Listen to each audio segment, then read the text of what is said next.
I'm Kate Siebert from Yarra Ranges Council. I'm the Executive Officer of Emergency Management.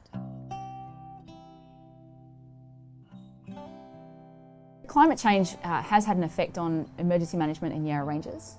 Predictions are that we will have greater or more frequent emergencies in Yarra Ranges, but also that there'll be a greater impact on our communities.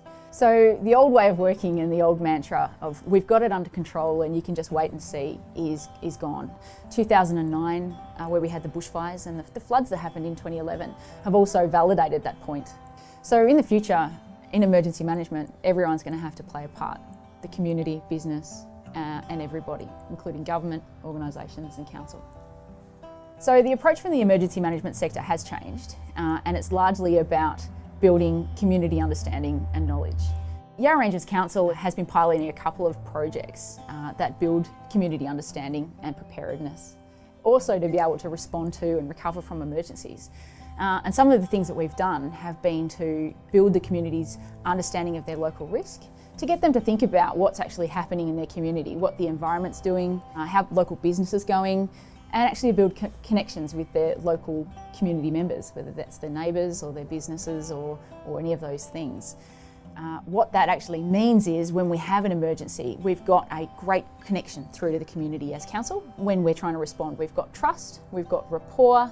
We don't have to build that in the face of a disaster. There's two approaches really. One is a government message that says you guys as the community need to be a bit more responsible for yourselves. You need to take responsibility and you need to harden up. Queensland government has actually done a harden up campaign that's actually been really successful. The second approach is about building community capacity. It's about strengthening some of those connections amongst communities but with government as well, so that when an emergency happens, we've got those things in place. And a recent example of that was an outcome from our Powelltown Community Emergency Management Plan, where we worked with the community over 12 to 18 months to develop a community plan that looked at risk, that looked at vulnerabilities, that looked at where all the shortcomings were, and the community understood their risk, they understood where they stood if an emergency had occurred in their community. So I've mentioned how we can't do emergency management on our own, and a great example of how we've mitigated that is joining up with our neighbouring councils to deliver an emergency relief centre model across the eastern metropolitan area of Melbourne. The benefit is tenfold. So we can work together, we can design together. We have one system, one model that enables anyone from any council to go in and support each other in their greatest time of need. Regional collaboration across Melbourne's east has actually gone on to grow into all realms of emergency management, whether you're looking at it from a coordination of municipal resources or whether you're looking at it from animal welfare, whether you're looking at it from environmental health, or building roads, bridges, trees, any of those things that will be affected by an emergency.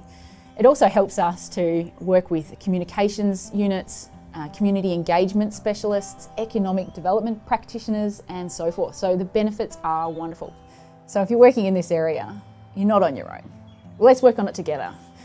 Don't reinvent the wheel. And absolutely, most importantly, steal shamelessly. If we're going to have more frequent emergencies because of climate change, and they're going to have a greater impact on our communities as predicted, then council needs to take this role very seriously.